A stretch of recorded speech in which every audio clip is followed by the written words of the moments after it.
Hello guys, इस video में हम बात करने वाले हैं पेनिट्रेंस और एक्सप्रेसिविटी के बारे में। पहले जानते हैं पेनिट्रेंस क्या है। It is the percentage of individuals expressing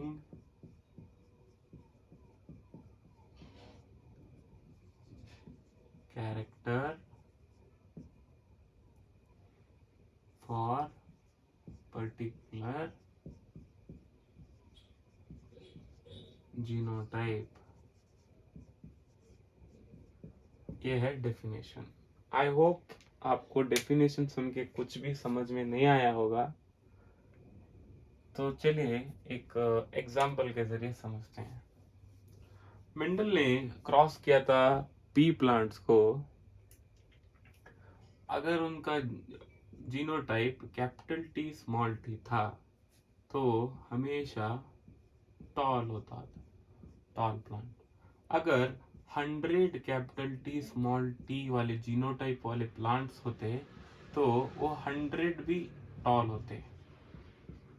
यहाँ पे देखिए, अगर एक कैपिटल टी स्मॉल टी वाला जीनोटाइप होता तो एक टॉल प्लांट मिलता, 100 होता तो 100, 1000 होता तो 1000। यानी देखिए, जितना जीनोटाइप है उतना फिनोटाइप हमें देखने को मिल रहा है। यानी इसे कहते हैं कंप्लीट पेनिट्रेंस। यानी इनमें पेनिट्रेंस 100% होती है। Number of percentage of individuals, कितने परसेंटेज दे रहे हैं। अगर एक होगा तो एक टॉल मिल रहा है। 100 कैपिटल टी स्मॉल टी वाले जीनोटाइप अगर हो तो 100 टॉल प्लांट्स देखने को मिल रहे हैं।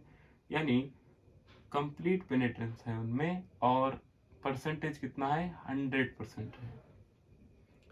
जबकि ये हर केस में ट्रू नहीं होता, उसे कहते हैं इनकम्प्लीट पेनिट्रेंस। ओके, इनकम्प्लीट पेनिट्रेंस में क्या होगा। ये एक जीनोटाइप है कैपिटल बी, ये कोड करते हैं फॉर ब्लू आईज। किसमें, ह्यूमंस में।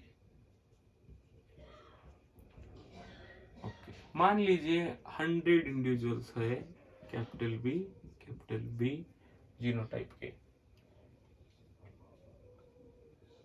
100 भी ब्लू आइज वाले मिले तो कंप्लीट पेनिट्रेंस होगा।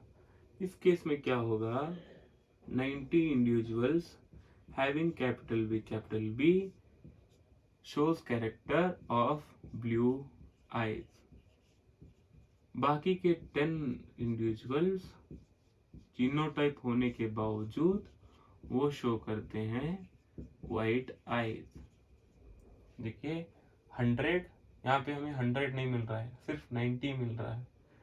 इस केस में परसेंटेज या फिर पेनिट्रेंस कितना होगा, पेनिट्रेंस ऑफ ब्लू आईज इज 90%।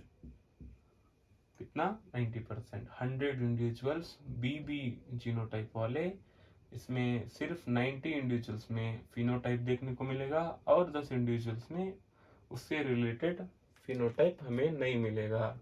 ये था पेनिट्रेंस के बारे में। The penetrance is divided into complete penetrance and incomplete penetrance. ये क्यों होगा, एनवायरमेंटल फैक्टर्स के वजह से ये चेंजेस हमको देखने को मिलते हैं। अब हम बात करेंगे एक्सप्रेसिविटी क्या है। फर्स्ट डिफाइन कर लेते हैं एक्सप्रेसिविटी क्या है। It is variation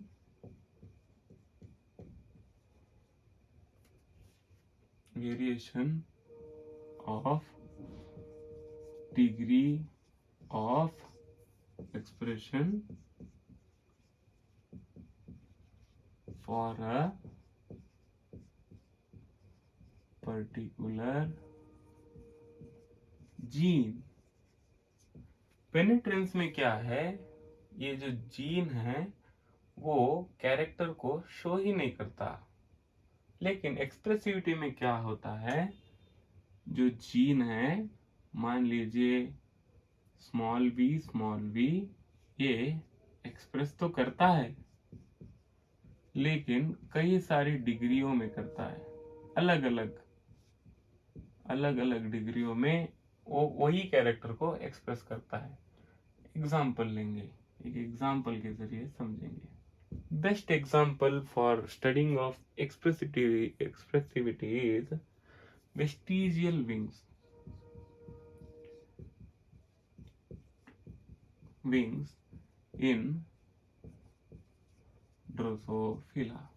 vestigial wings को जीन कोड करता है वो रिसेसिव है, यानी दो होमोजाइगस कंडीशन में ही वो वेस्टिजियल विंग्स देगा। अगर हेट्रोजाइगस हो तो वो नॉर्मल विंग्स देगा। देखिए, और इसके पेनिट्रेंस के बारे में बात करेंगे। अगर 100 स्मॉल वी वाले जीनोटाइप है तो हमें 100 वेस्टिजियल विंग्स वाले ड्रोसोफिला मिलेंगे। अगर एक वी वाला जीनोटाइप वाला ड्रोसोफिला है तो हमें 100 एक वी है तो एक वेस्टिजियल विंग वाला ड्रोसोफिला मिलेगा। इसका पेनिट्रेंस क्या है? Complete पेनिट्रेंस।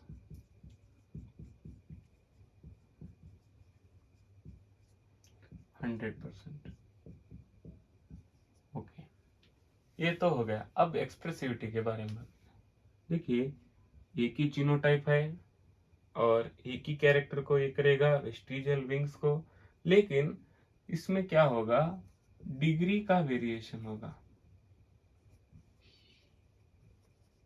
In this case degree कुछ भी हो सकता है, लेंथ हो सकता है, साइज हो सकता है, वेट हो सकता है। In our example degree of variation length में होगा, लेंथ ऑफ विंग्स में। ओके, देखेंगे कैसे एनवायरमेंटल फैक्टर्स एक जीन के एक्सप्रेशन को बदलती है डिफरेंट साइज में। अगर वी क्या है, जीनोटाइप है। अगर ये ड्रोसोफिला को हम 72 डिग्री फ़ारेनहाइट में ग्रोथ करवाए तो नॉर्मल वेस्टिजियल विंग बनता है उस ड्रोसोफिला का। अगर ये ड्रोसोफिला को हम 80 डिग्री फ़ारेनहाइट में ग्रोथ कराए तो नॉर्मल से कुछ बड़ा, slightly bigger in length wings होंगे इनके, वेस्टिजियल विंग्स। अगर यही 88 डिग्री फ़ारेनहाइट पे ग्रोथ कराया जाए इस जीनोटाइप वाले ड्रोसोफिला को, ये बड़ा विंग देगा। ये तीनों 1, 2, 3 are vestigial wings but they differ in size length. ये क्यों हो रहा है? एनवायरमेंटल फैक्टर्स चेंज हो रहे हैं, इसकी वजह से डिग्री ऑफ एक्सप्रेशन भी चेंज हो रहा है। What governs penetrance and expressivity? Environmental factors. Environmental factors. उम्मीद करता हूँ कि आपको पेनिट्रेंस और एक्सप्रेसिविटी समझ में आया होगा। वीडियो देखने के लिए शुक्रिया, धन्यवाद।